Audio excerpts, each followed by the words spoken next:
Good afternoon. I welcome all to the sixth study circle for the year 23-24. I wish you a happy and prosperous new year to all the members. Thank you. Today we are learning speaker, Advocate Rahul Thakar. He will be enlightening us on the topic navigating GST implication in deemed exports. Now I request our Honorary Secretary, Sri Vinod Maskir, to introduce the speaker properly.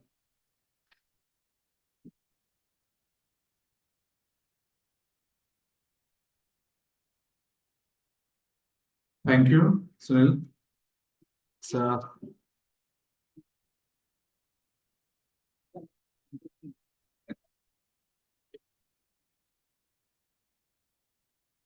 hello, I welcome you all this again study circle meeting.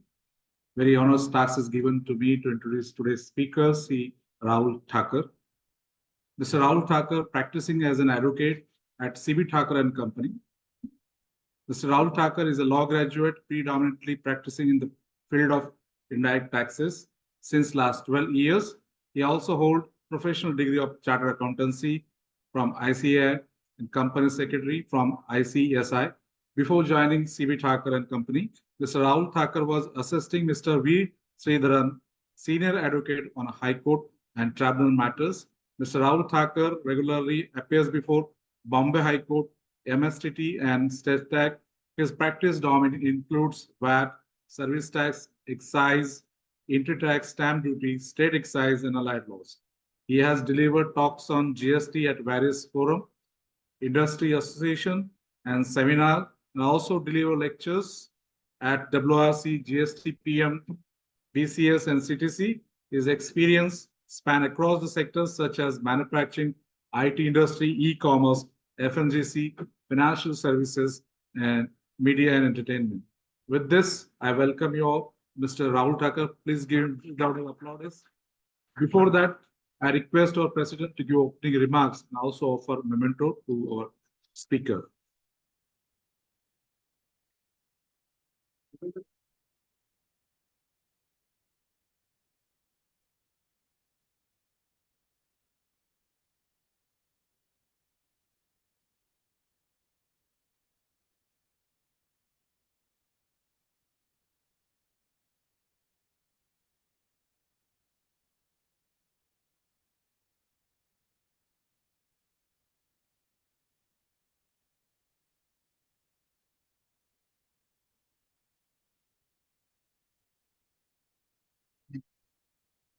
Good afternoon, everyone.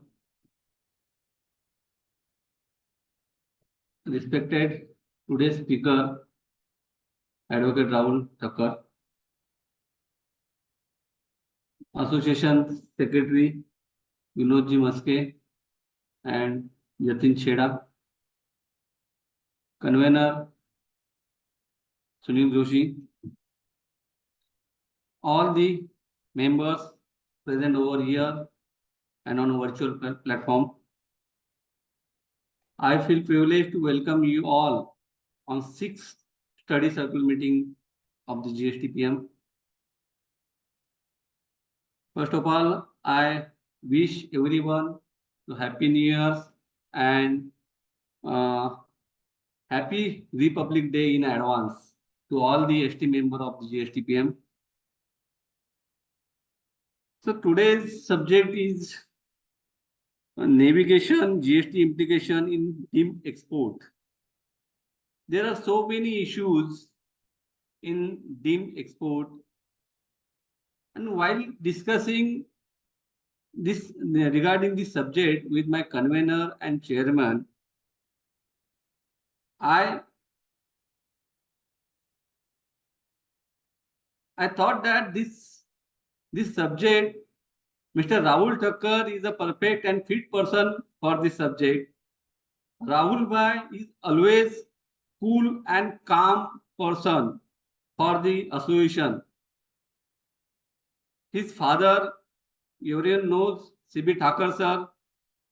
In my 2023-24 tenure, CB sir also delivered the lecture in one of the study circle meeting And today, Rahul was giving the lecture for our members. So this is good thing for the associations. I say the Rahul Bhai is always attend and appear before the Bombay High Court, and he bring the good judgment for the tax fraternity, and everyone refers the his judgment for a day-to-day practice. Rahul Bhai, thank you for accepting the our invitation in the your busy schedule. He is always busy also.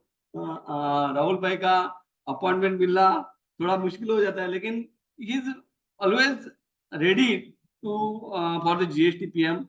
I think he is one of the chairman for our RRC 48 RRC at Visakhapatnam, Vizag. So I once again welcome Rahul Bhai. Regarding GSTPM activities, welcome sir. Our 48th RRC will be held at Visakhapatnam, Vizag at on 29 February to 3rd March 2024.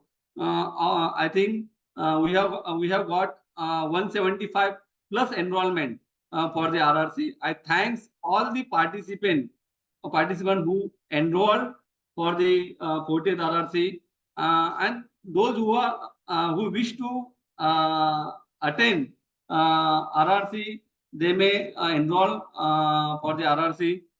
Regarding GST certification course, we will start our GST beginners course on 15th January 2024.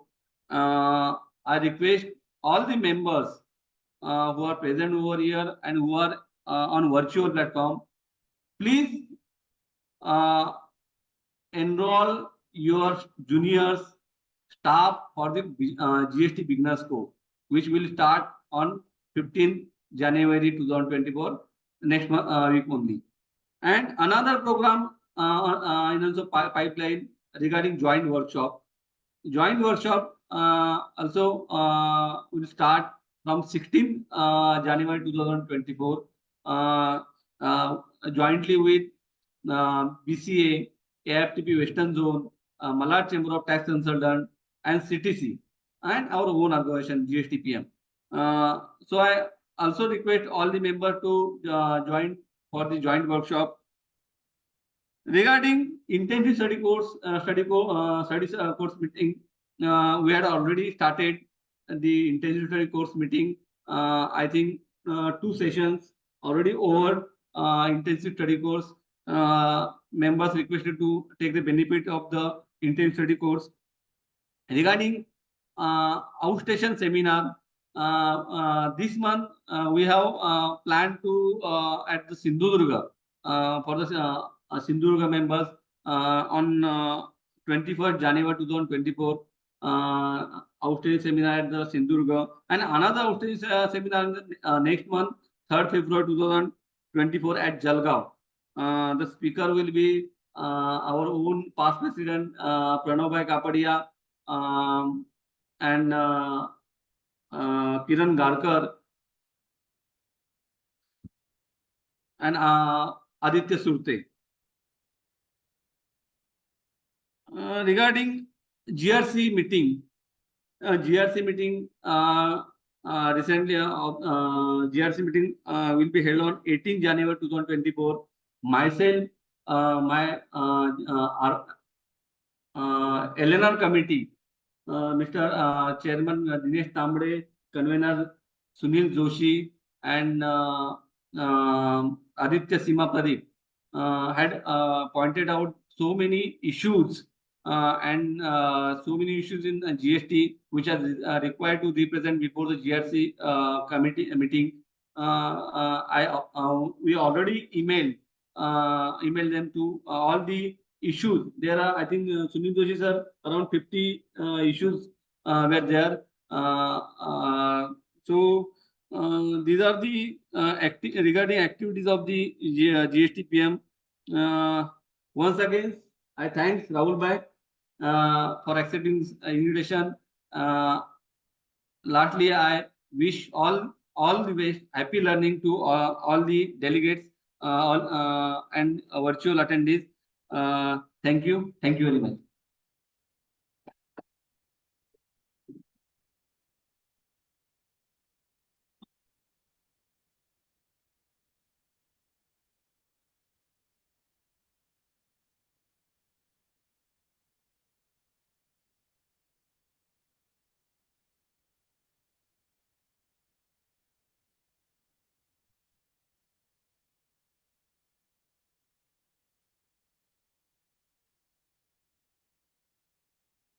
Hello. Good afternoon, everyone. Thank you, President Sir, first of all, for giving me this opportunity to present today in this study circle meeting. And it's never a kind of a proud, it is always a proud moment, in fact. And for the association, I'm always available. It is the one association where definitely we have to give time.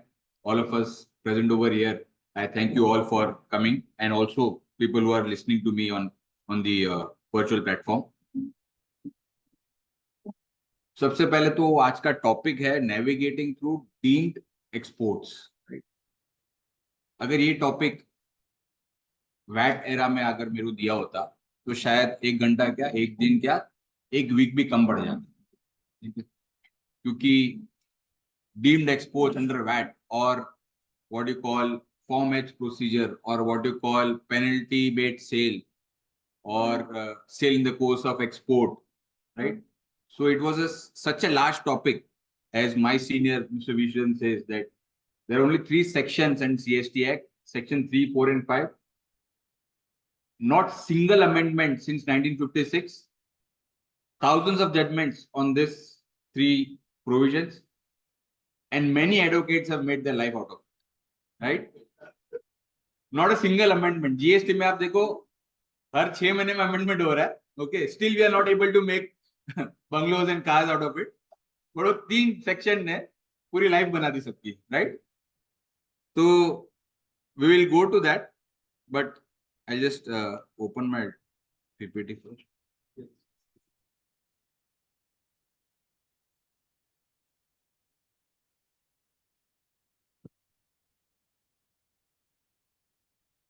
So as far as GST is concerned, let's make it interactive.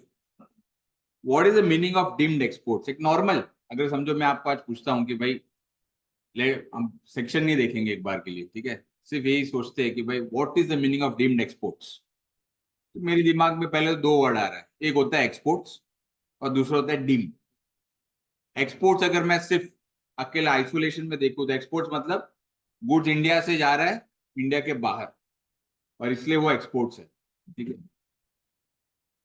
Fortunately under GST we have clarification कि goods अगर territorial waters में जा रहा है या फिर continental shelf या exclusive economic zone में भी जा रहा है तो वो विद इन इंडिया गिना जाएगा, बिकॉज टेरिटोरियल वाटर्स और rather GST act has been extended to territorial waters also.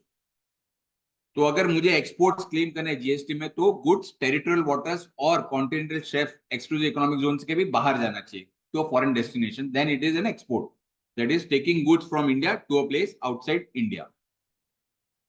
And the second word is deemed. Deemed has, it's a very small meaning, okay. Deemed is something which is by law deemed to be something, right? और उसका इसके पीछे deeming provision के पीछे there are so many judgments. Why it is deemed? What is the meaning of this deeming provision? How it has to be interpreted? Whether it has to be deemed in such a way or it has to be deemed in a larger fashion. So deemed in isolation would mean something which has been deemed by law to be in X fashion. Because in normal terms or because in layman terms or because its natural meaning is not the intended meaning, the law puts in a deeming provision saying कि भाई I am as a lawmaker deeming something, मैंने एक गधे को कुत्ता बना दिया. The law says that yes, a donkey will be now deemed to be a dog. That has to be followed because it is deemed to be a dog. तो आप रास्ते में अगर डोंकी को देखोगे, you cannot call it a donkey, you have to call it a dog only. So deeming provision is something which law makes because the natural meaning would not give the intended purpose, And therefore, lawmakers think that, okay, we will consider this to be a particular thing in this deemed provision. When I read these words together, deemed exports means there is a transaction which is not an export because the goods are not going out of India to a place outside India. But by a deeming fiction, the law says that this will be a deemed exports. The natural conclusion would be that, yes, because of this, we will say the goods going from only Thana to Dombivli. Still, I consider that Thana to Dublin, Thana to Ireland, Thana to London. No, we have to restrict it that it is only deeming this transaction between Thana to Dombivli as an export. It is not deeming a movement from Thana to Dombivli as a movement to London. Okay. It is only deeming this transaction as an exports transaction, even though in natural sense, this is not an exports transaction. But fortunately, under GST, we don't have to apply our mind as far as deemed exports is concerned. It is by way of a simple section and a notification, only 4 transactions have to deemed to be exports. Nothing else. When we come from VAT era, or where we come from excise regime or service tax regime, we have a lot of notions about deemed exports. Deemed exports अपने लिए VAT में तो बाबा बहुत सारा है. इसमें तो ये डॉक्यूमेंट लगेगा, बिल ऑफ लेडिंग में आपका ये दिखाओ, सॉरी शिपिंग बिल में आपका ये दिखाओ, नाम किधर है, एच फॉर्म में बायर्स का ऑर्डर नंबर है कि नहीं है, राइट. तो इतना सब दिमाग लग जाता है. लेकिन नहीं, GST में we don't have to apply that mind. Okay, we have to think it afresh because GST is a new law where many things or concepts from service tax, excise and VAT have been incorporated, but it has to be applied in a separate fashion, not in the old fashion, right? So ये concept GST में अपन अभी देखेंगे कि क्या है deemed exports. So there is one section 147 of the CGST Act. Okay, this is the only section which deems something as a deemed export. I'll read this section very carefully. The government may, on the recommendations of the council, notify certain supplies of goods as deemed exports. Where goods supplied, kindly note this, goods supplied doesn't talk about service, it only talks about goods. Where goods supplied do not leave India and payment for such supplies is received either in Indian rupees or in convertible foreign exchange if such goods are manufactured in India, right? So if you see the definition, only 4 things to be kept in our mind. One is there should be a notification prescribing a particular transaction as a deemed exports. 2, the effect of the notification on the transaction is that even though the goods do not leave India, they will be deemed as an export transaction. 3, the payment for this deemed export will be either in INR or in foreign convertible exchange. And 4, it is for goods which are manufactured in India.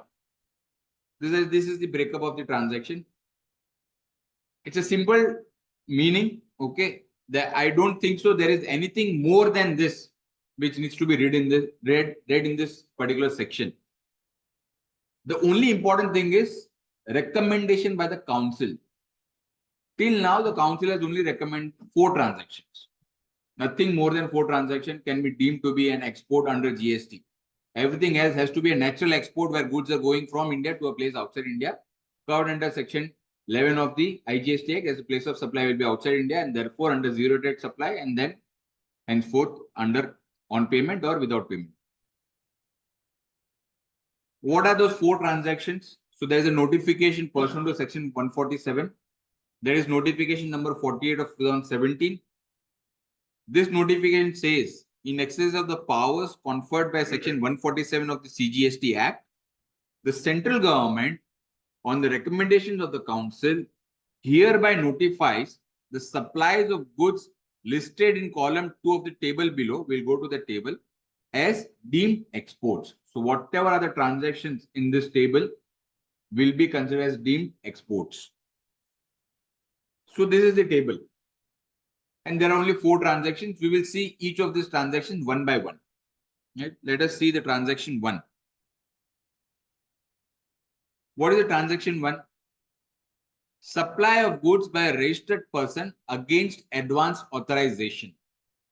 Now, coming purely from a VAT background, somebody might be if I talk about myself, I have not practiced much in customs. I have not practiced much in DGFT also.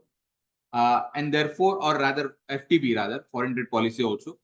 And therefore, for me, advance authorization is a new term, let us say. Okay. And therefore, I may be uncomfortable, कि क्या होता है transaction? कि supply of goods by registered person against advance authorization समझ में नहीं आया कि consideration है क्या है, right? So to explain that, so whenever there is an exporter, let's say I am exporting a particular steel item, okay, or I'll take one of my clients' example, casserole, जिसमें हम रोटी रखते हैं ना, casserole होता है steel का, है ना, प्लास्टिक का आउटर कवर होता है, अंदर स्टील का केसिंग होता है, ऊपर से ढक्कन होता है, and that is मिल्टन का जैसे होता है वैसे. So one of my clients just day before yesterday had come relating to this transaction, therefore I am referring to that. कि ये कैसरोल होता है, तो कैसरोल के लिए वो एक स्पेशल स्टील इंपोर्ट करते हैं, जो उसका अंदर स्टील लगता है वो इंडिया से नहीं लेते. He brings that from outside India, basically from China, and that steel comes only for this casserole, which will be manufactured using that as one of the ingredients, and then that casserole will be exported out of India.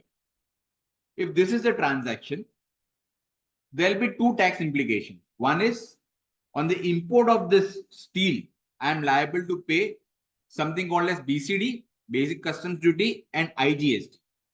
I take credit of IGST. ITC I will utilize towards manufacture of casserole and export out of India. If I make exports of this casserole on payment of IGST, I will utilize the ITC, make the payment, customs will give me the refund.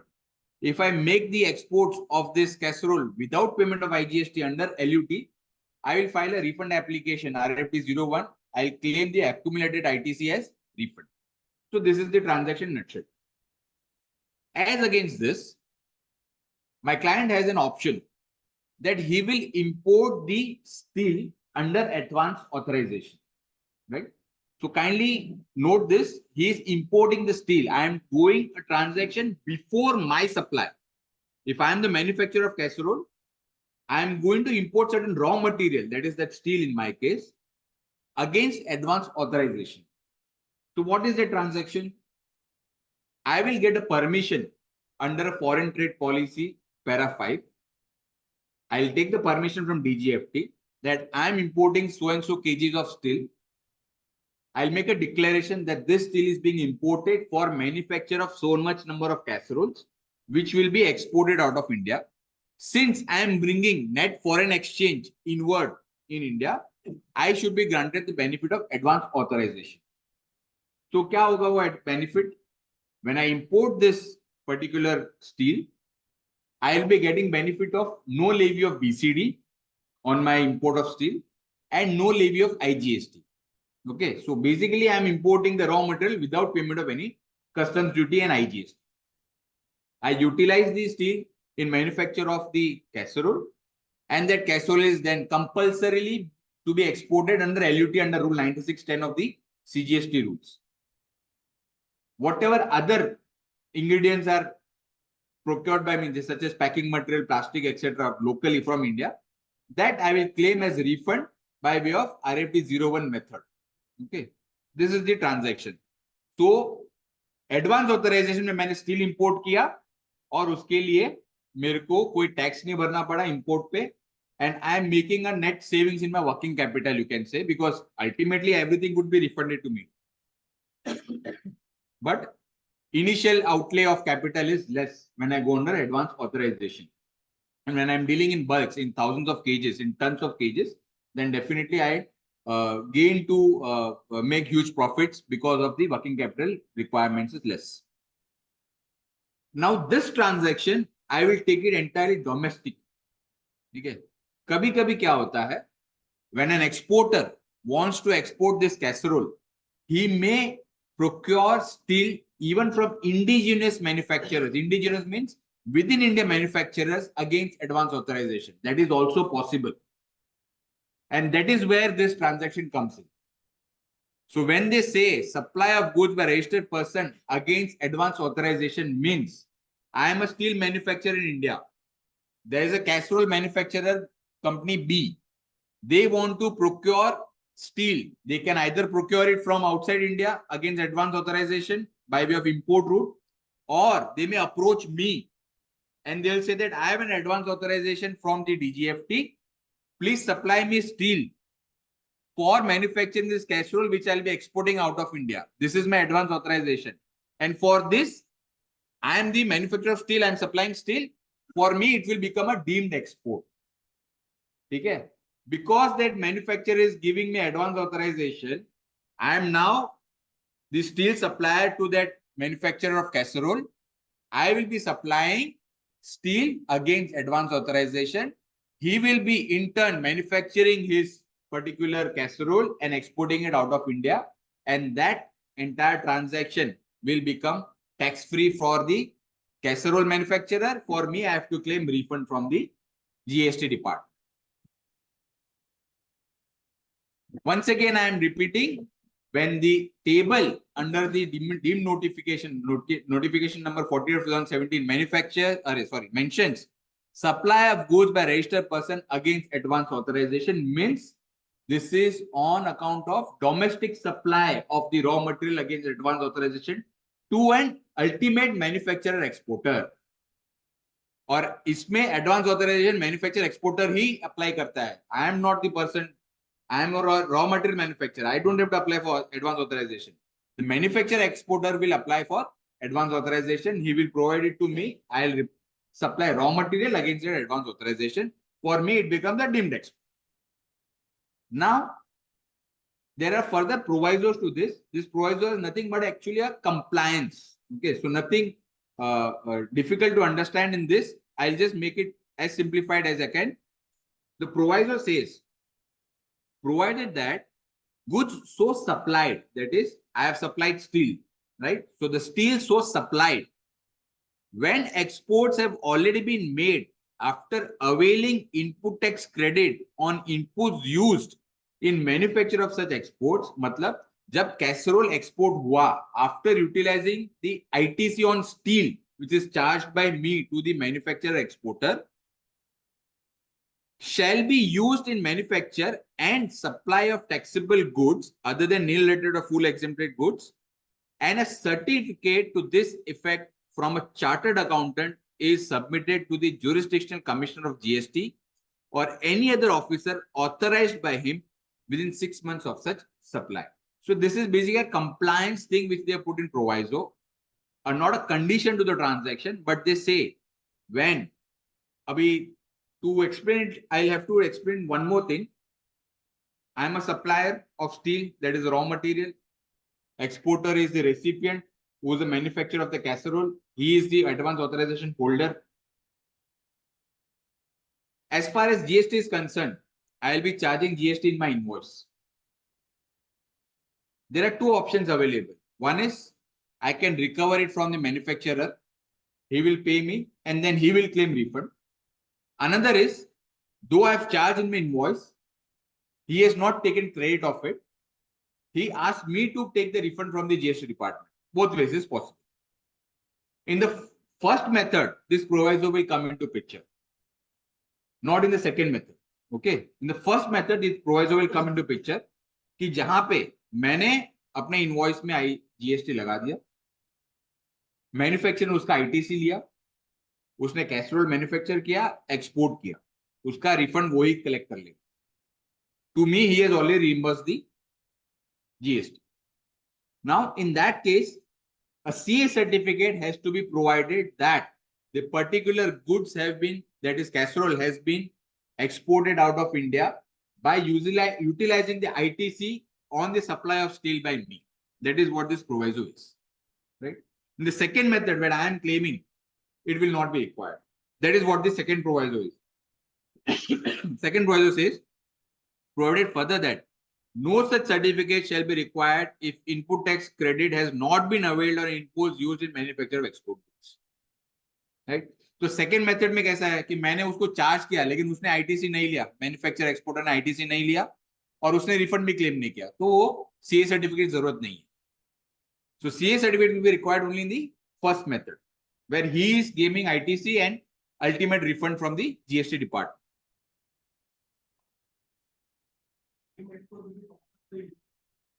Compulsory with payment. Compulsory with payment. I'll come to that concept also. Okay, compulsory with payment.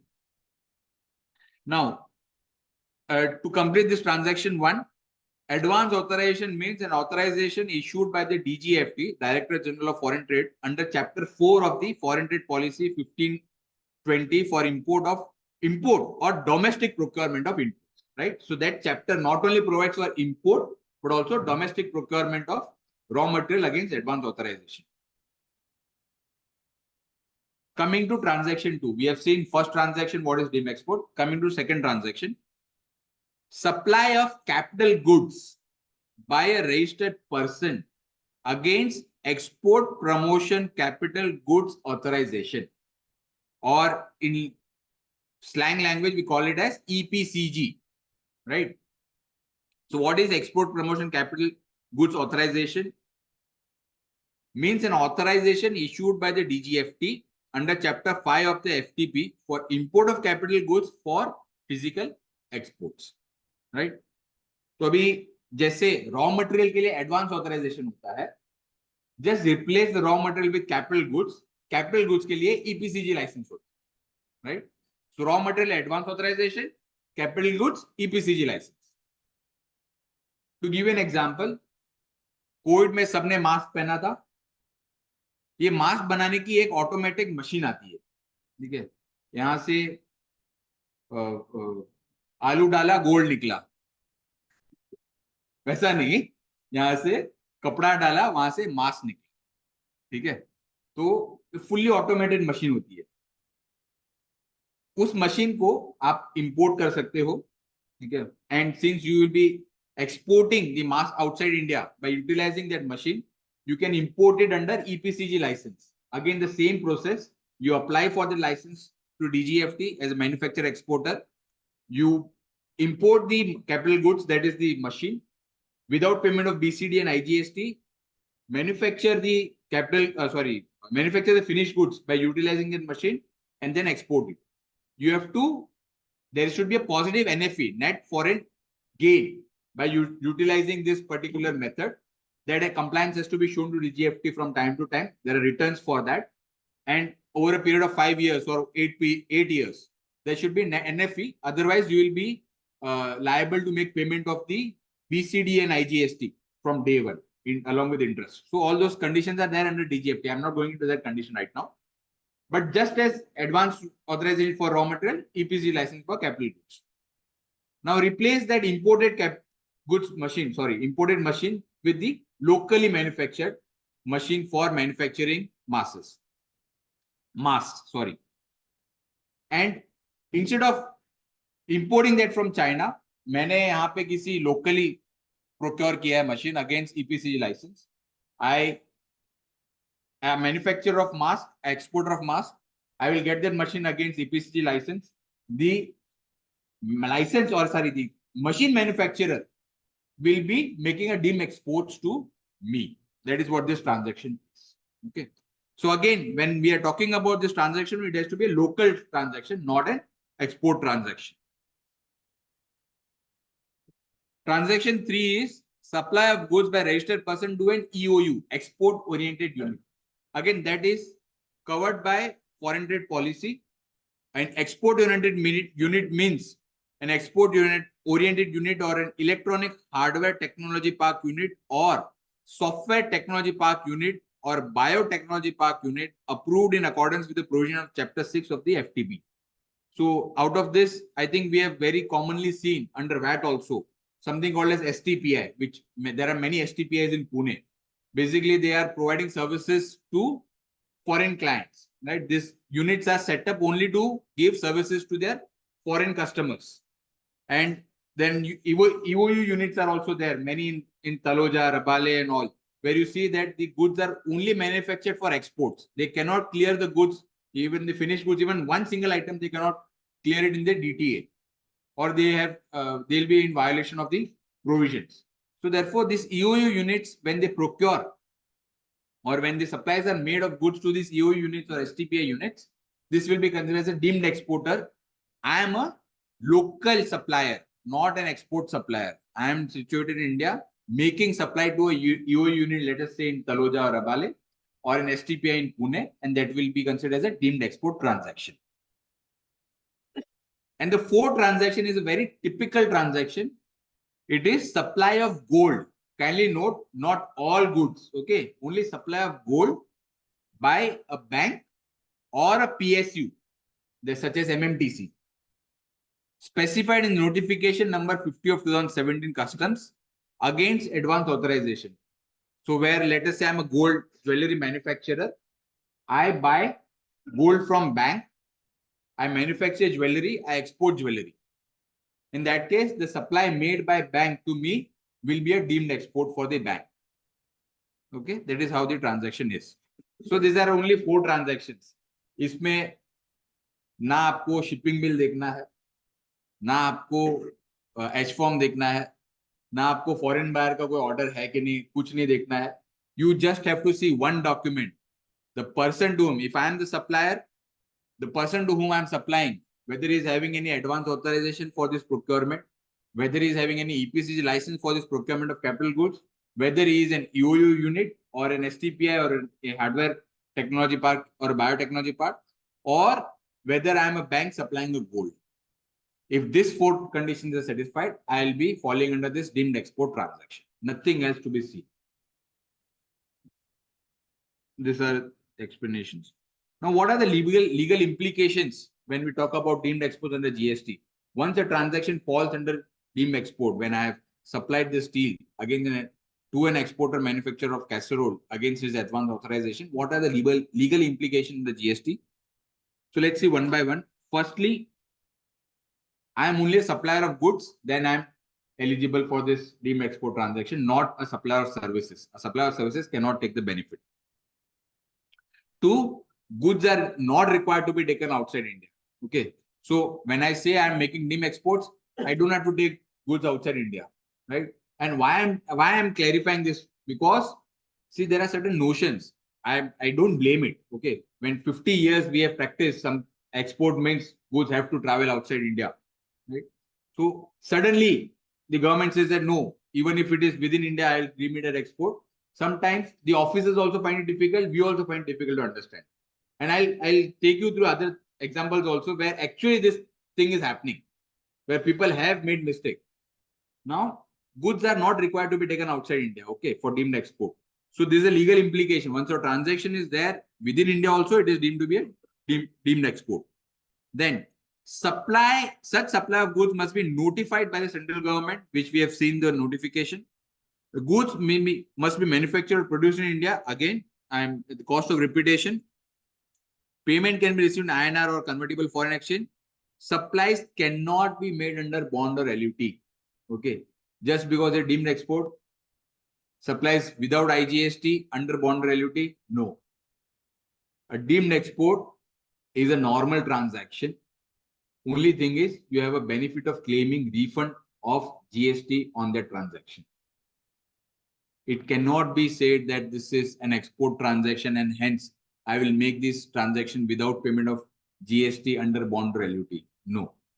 It will still be governed by the normal provisions of law, and therefore there can be no supply against LUT. It's not a zero-rate supply. In other words, Section 16 doesn't cover deemed export. It covers only 2 transactions. One is export out of India and another is supplies to SEZ. Only these 2 transactions are governed by zero-rate supply. No other transaction is governed by zero-rate supply. Lastly, the tax must be paid at the time of supply. Refund of tax paid on such supplies can be claimed. So when I'm making a deemed export, इतना सब समझ लिया, सोच लिया, discuss कर लिया कि deemed export है, ultimately उस पर tax तो भरना ही है. The only benefit is that you will be getting a refund of the GST in case of deemed supply. Nothing additional in this. इतना ही फर्क है. एक normal transaction I have made to him because it didn't supply, उस invoice में जो GST है उसका मैं रिफंड क्लेम कर सकता हूं, जो नॉर्मल कोर्स में कभी नहीं हो सकता. and that refund may be claimed by me as a supplier or him as a recipient. Either of us can make. That's the only difference between a deemed supply and a normal transaction. So deemed exports are not zero-rate supplies by default, unlike the regular exports. So therefore, regular exports are zero-rate ho jata hai.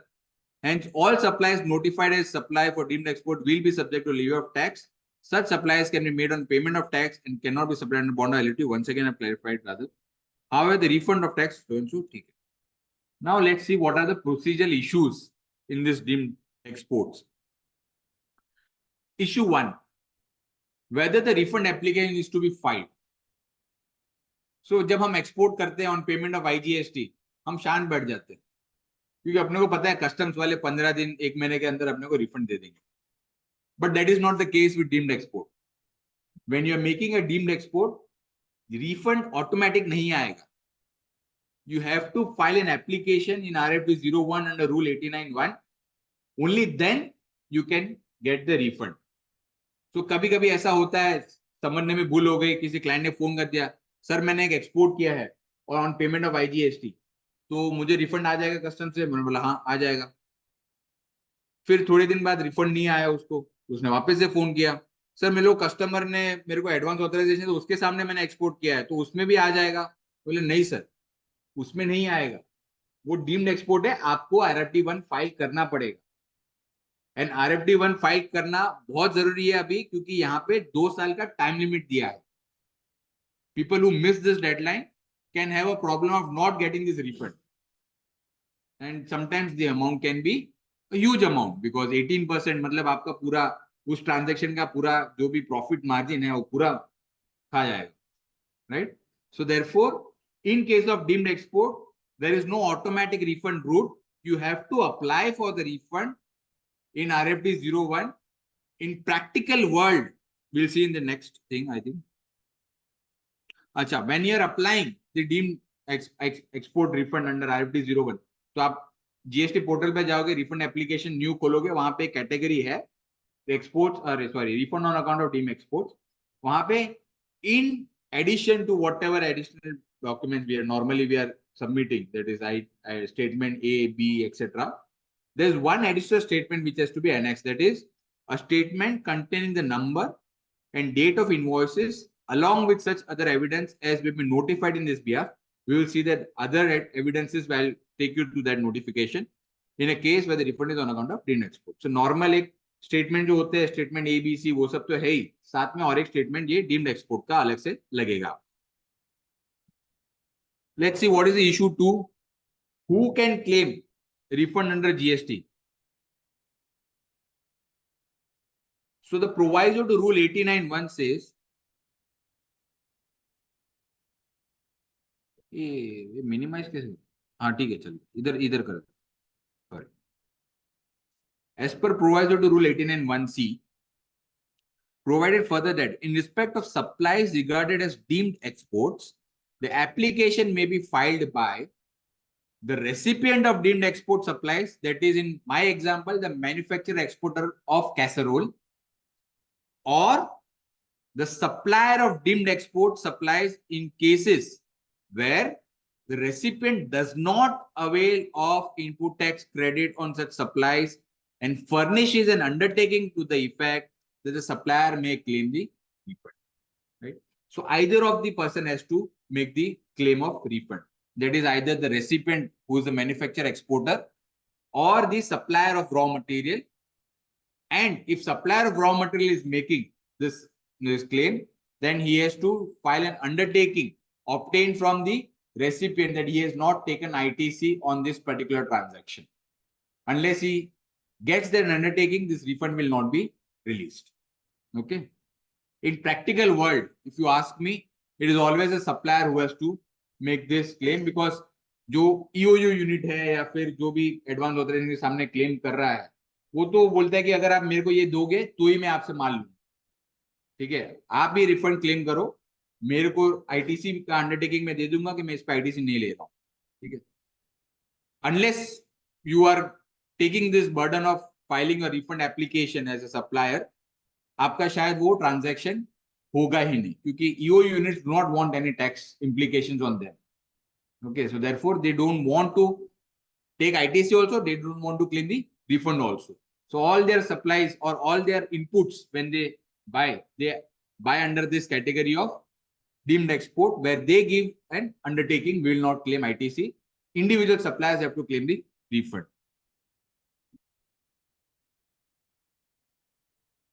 Issue 3, whether any additional declarations required for claiming refund. So when the proviso said about additional evidence, or the statement said about additional evidence, these are the additional evidence prescribed under notification 49 of 2017. So first evidence is acknowledgement by the jurisdictional tax officer of the advance authorization holder or EPCG authorization holder, as the case may be, that the said deemed export supplies have been received by the said advance authorization holder or EPC license holder, and a copy of the tax invoice under which such supplies have been made by the supplier, duly signed by the recipient EOU, that the said deemed exports have been received by it. So it's a big thing to read.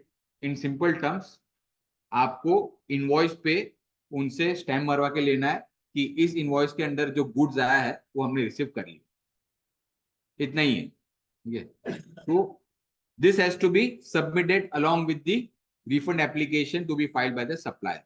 The invoice will have a stamp of the recipient that goods mentioned in this invoice have been received by me. I am the advance authorization holder, EPC license holder, I am the EO unit, and I have utilized these goods for my export. Okay. Second is an undertaking by the recipient of deemed export supplies that no input tax credit on such supplies have been availed by him, which is covered by the proviso also, as well as this additional evidence also. It's the same thing, one and the same thing. And third, an undertaking by the recipient of deemed export supplies that he shall not claim the refund in respect of such supplies, and the supplier may claim the refund. ठीक है, तो ये एक additional evidence है कि supplier will be claiming the refund. The manufacturer exporter as a recipient will not claim any refund on this transaction. These are the three additional evidences which has to be filed along with the RFT 01 when your refund is under deemed exports. ये अलग हो गया. Sorry. Coming to the legal and policy issues, I'll just yes. बोलिए.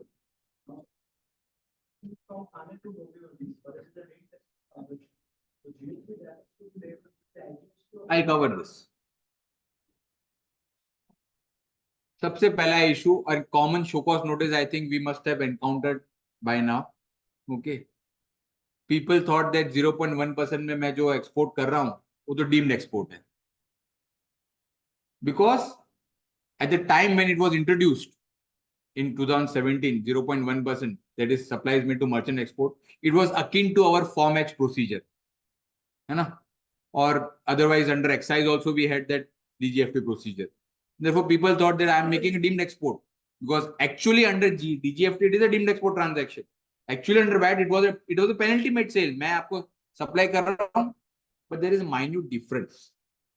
Firstly, 0.1% transaction is by way of a separate notification, not under section 147. 2, that supplies has to be made only to a merchant exporter. 3, the merchant exporter has to be a trader, not a manufacturer. He has to procure the goods and supply it or export it as it is. Okay, he cannot do any manufacturing activity except for some slight packaging thing. Okay, but otherwise he cannot procure raw material, manufacture finished goods, and then call itself a merchant exporter. No, a merchant exporter means a trader, but he is into exports, an export or star-rated export house, right? Fourth, 0.1% is still a rate of tax. It's a concessional rate of tax. Okay, it is not the zero-rated supply nor a deemed export, because it is not covered by deemed export notification. So, ITC also can be claimed without any restriction. Okay, 0.1%. If I am a merchant exporter, my vendor has charged me 0.1%. I can claim ITC of 0.1%, file a refund application also. Okay, I compulsorily have to export under LUT. Therefore, I have to file an RFT 01 for claiming this refund of 0.1%. My vendor can also file a refund application if ITC is accumulated because of this concessional rate of 0.1%. It will be under inverted duty structure, right? He also can claim refund by filing RFD 0. But this entire transaction has no connection at all with deemed exports under GST. And going by that logic or wrong notion at that time, many people forgot to claim refund in the deemed exports also, and in 0.1% they forgot to comply with the notification. का एक simple सा है कि jurisdiction officer को आपको purchase order देना है वो. So all on that basis, many notices or other orders have also been issued now for 17-18. आपने within 90 days export किया है, shipping bill में उसका third party का नाम आना चाहिए, and jurisdiction officer को आपको purchase order पहले से submit करना था, वो नहीं किया है. According to me, those are all rectifiable and procedural lapses which can still be rectified. Just proof of exports made by the merchant exporter should be enough to grant you relief of that notification. All other things can be done subsequently also, even after notice has been issued or even after order has been issued, you can still win over them.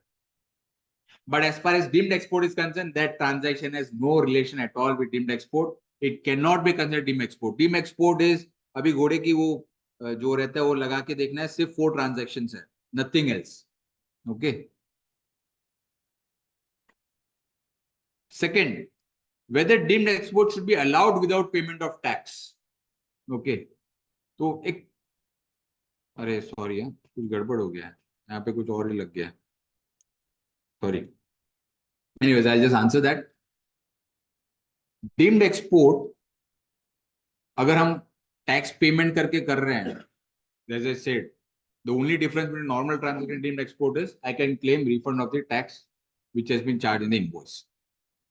Should the deemed export be allowed without payment of tax? That is the question. Of course, this is a policy decision. The government may say that, okay, you can make a deemed export also under LUT without payment of tax. पर उससे फायदा क्या होगा? समझो होता भी है, उससे फायदा क्या होगा? A person who's making supplies under LUT, most of the times, if those persons have other domestic transactions and their ITC is being utilized against that, they do not have to go for the refund, right? For example, I'm an exporter. I am also having, okay, let's say I have 100 rupees turnover, out of which 40 rupees is export turnover, 60 rupees is local turnover. The turnover of 40 rupees or I'm making under LUT, but my ITC is entirely utilized towards my 60 rupees domestic turnover. Therefore, I do not have to fall under a refund situation. I don't have to file for, and in GST period, the less the refund applications, it is merrier.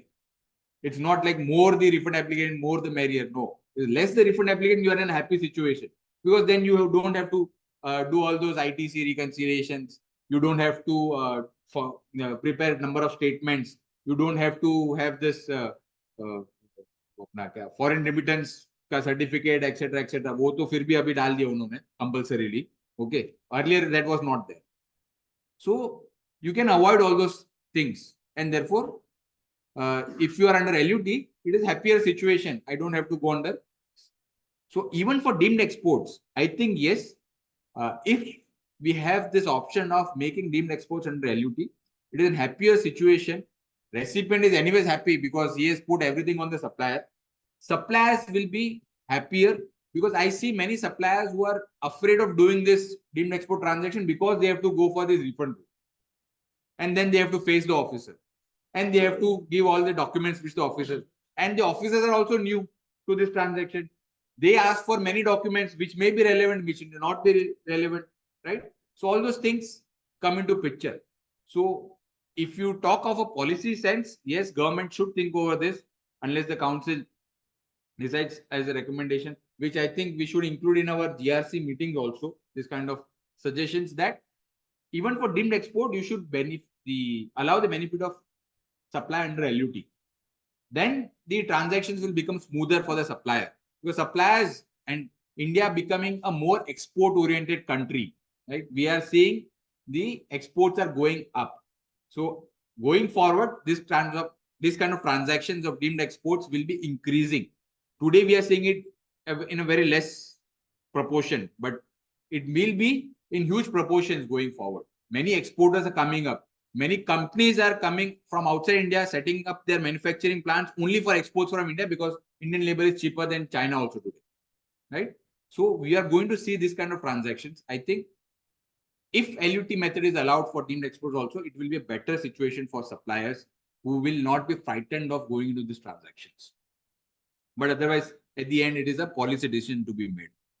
Coming to the issue which Sir asked, whether supplier should charge IGST or CGST plus SGST. So as I said, deemed export is again not a natural export.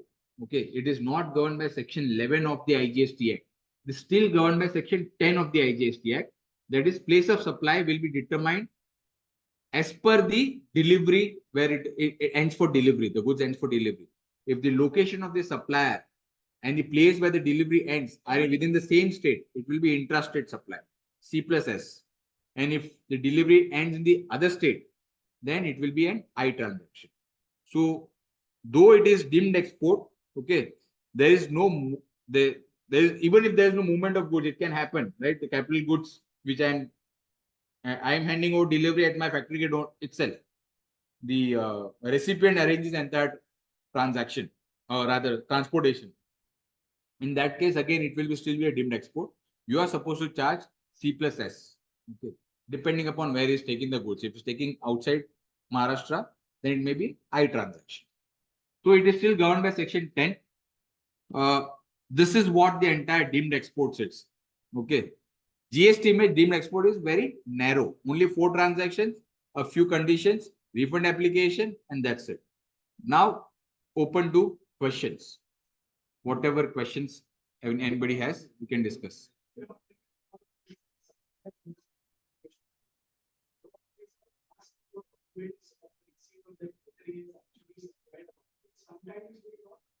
Legally, I might not be enforced on that supply because there might be many other transactions.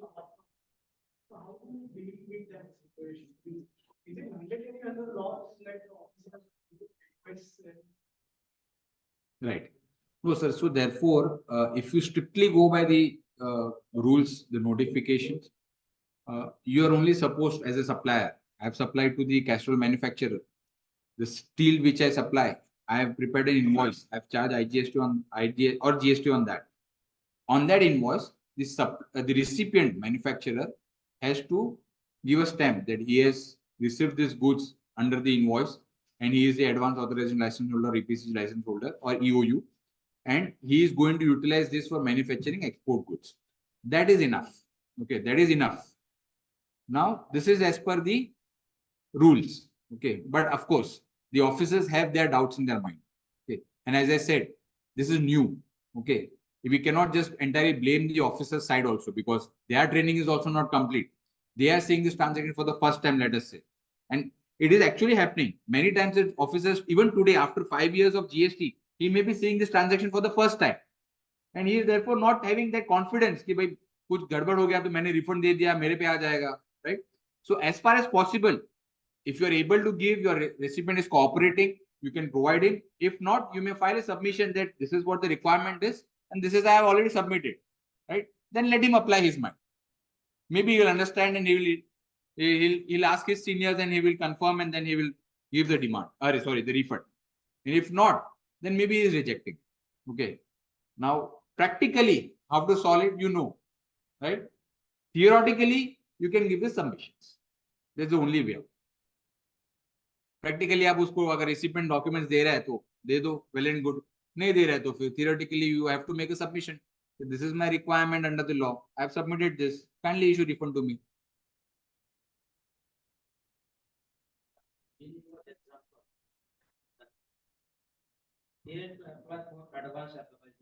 Yes. Yes. Right. So in that advance authorization, whether that specific commodity is mentioned or specific quota is mentioned. Suppose he will be authorized to purchase that particular steel only, or he will be authorized to purchase that steel up to so and so quantity. What is that? Right. Because in our package scheme of incentives, we were giving the certain amount or certain quota. within that quota he had to do that. So इसमें भी ऐसा कुछ हो. Yes, sir. Sir is right. So advance authorization of two types. One is value based, another is quantity based. Okay. जो sir ने जैसे package scheme DSI का example दिया, वहां पे they used to give I think later on तो नहीं था, लेकिन इनिशियल पीरियड्स में था कि कैपिटल इन्वेस्टमेंट का इतना ये वो बेनिफिट ले सकते हो. तो एडवांस ऑथराइजेशन में कैसा होता है, दो टाइप का होता है. एक होता है वैल्यू बेस्ड. वैल्यू बेस्ड मतलब क्या है, एक एडवांस ऑथराइजेशन इशू होगा जिसमें वैल्यू मेंशन होगा 1 crore.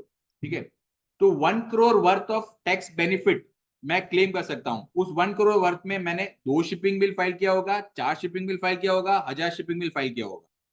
But I have to then report it. वो रिटर्न भी जाता है उसका कि ये एडवांस ऑथराइजेशन के अंदर इतना शिपिंग बिल्स मेरा कवर्ड है. राइट. सिमिलरली अगर मैं डोमेस्टिक के लिए भी प्रोक्योर कर रहा हूं तो वैल्यू बेस्ड दिया होगा, तो उसमें कमोडिटी ऑफ कोर्स मेंशन होता है कि this is for this raw material.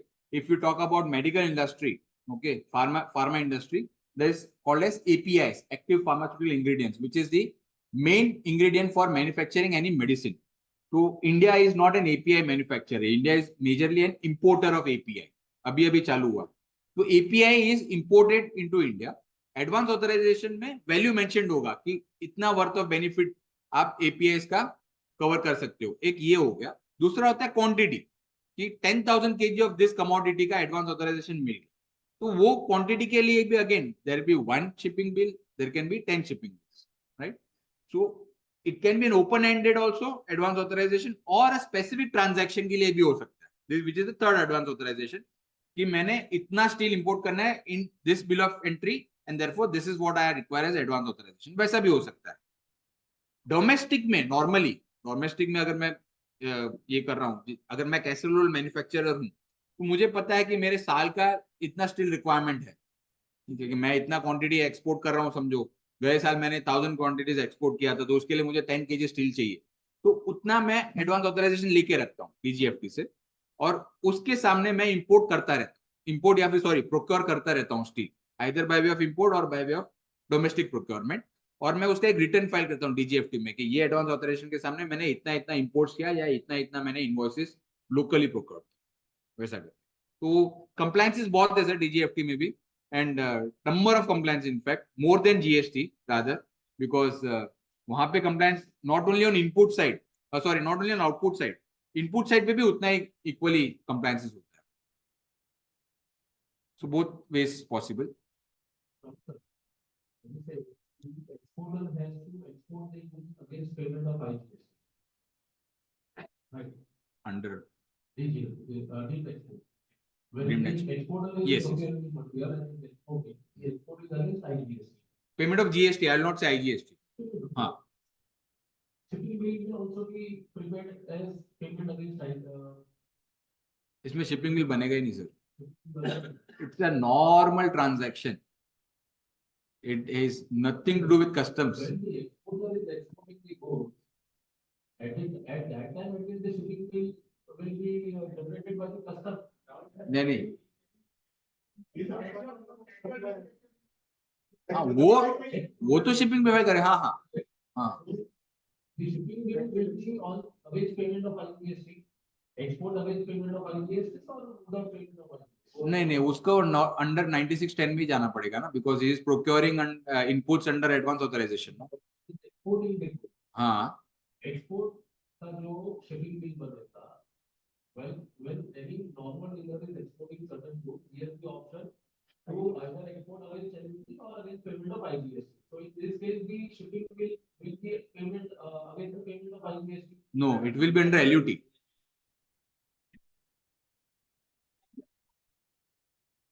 I'll Ankit bhai. Then I'll try to clarify it. So I am a casserole manufacturer. I am exporting casseroles. Your question is, when I export casseroles, I file a shipping bill, whether that export has to be on payment of IGST. Correct?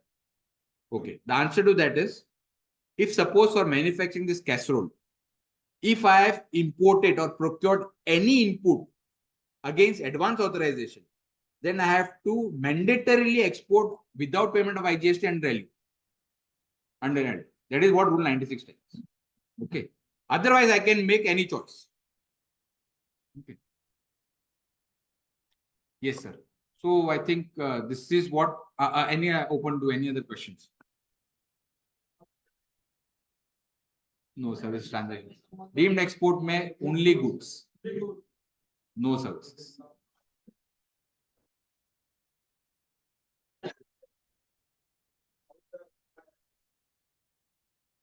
So when you are making supplies to SEZ, that is a zero rate supply. So there you have an option to either make SEZ supply with payment of IGST or without payment of IGST and a bond or LP. There the difference is that even though goods are not going out of India to a place outside India, still it is considered a zero rate supply. So you have that benefit of LUT over there, and you can make supplies without payment of IGST to SEZ, and you claim if your ITC is accumulated, you can claim the refund by filing RFD 01. If your ITC is not accumulated,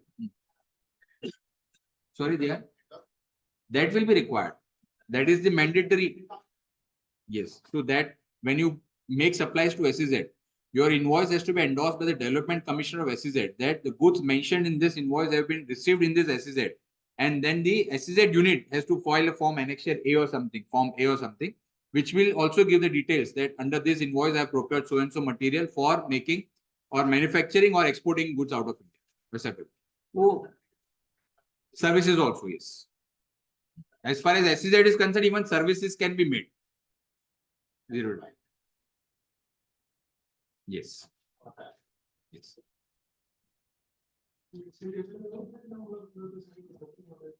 तर SEZ आपले sips मध्ये आहे ना SEZ एकदा जाऊन बघा तिकडे मोठी लाईन असते फक्त एंडोर्समेंट साठी मोठी लाईन असते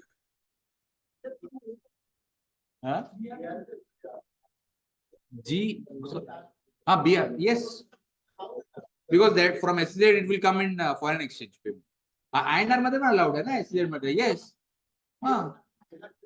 allowed hai, but by way of a separate clarification notification they have brought it that INR payment from SEZ is allowed. Initially they मागत होतं पण नंतर ते clarification पण आलं. Yes. Circular my 125 मध्ये पण आहे.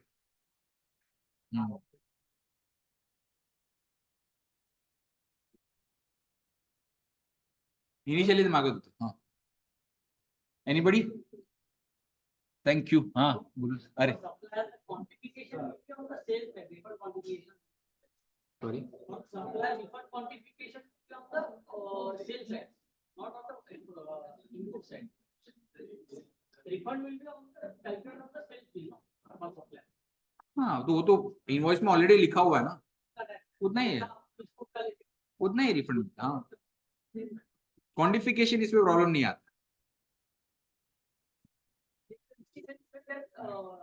Exporter, manufacturer exporter cannot supply at the IGST. You have to supply at the LUT. Compulsory.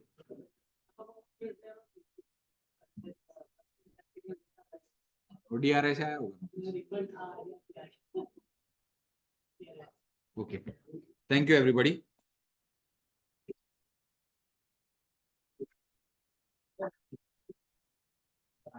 Yeah, Ila.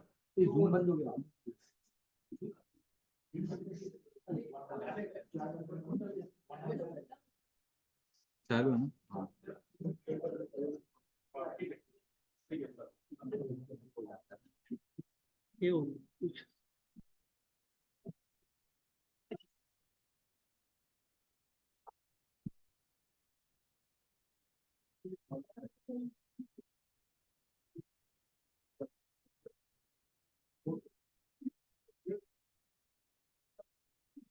with a pleasant task of vote of thanks.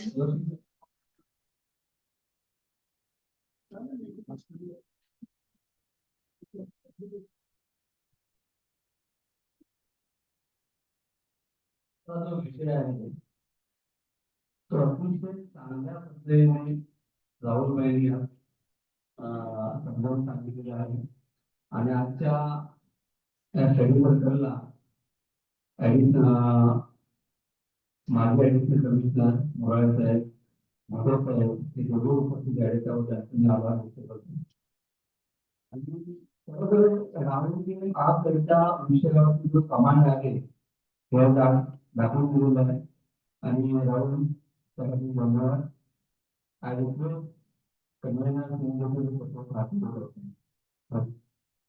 Thank you, Prashant. It's a well-deserved vote of thanks to Advocate Rahul Thakar.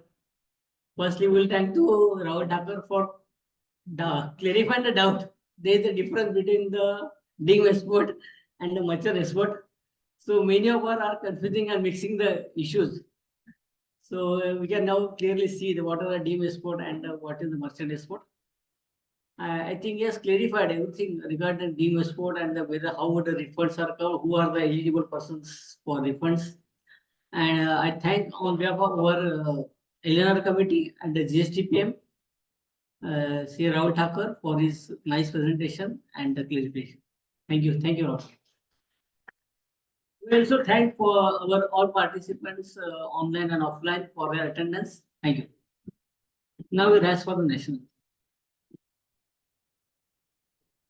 अधिनायक जय हे भारत भाग्य विधाता पंजाब सिंध गुजरात मराठा द्राविड उत्कल वंग विंध्य हिमाचल यमुना गंगा उच्चल जलधि तरंग तव शुभ नामे जागे तव शुभ आशीष मागे गाये तव जय गाथा जनगण मंगलदायक जय हे भारत भाग्य विधाता जय हे जय हे जय हे जय जय जय जय हे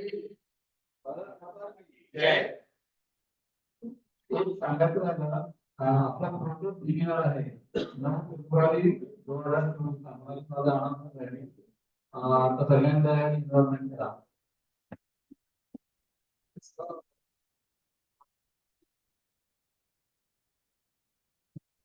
Meeting.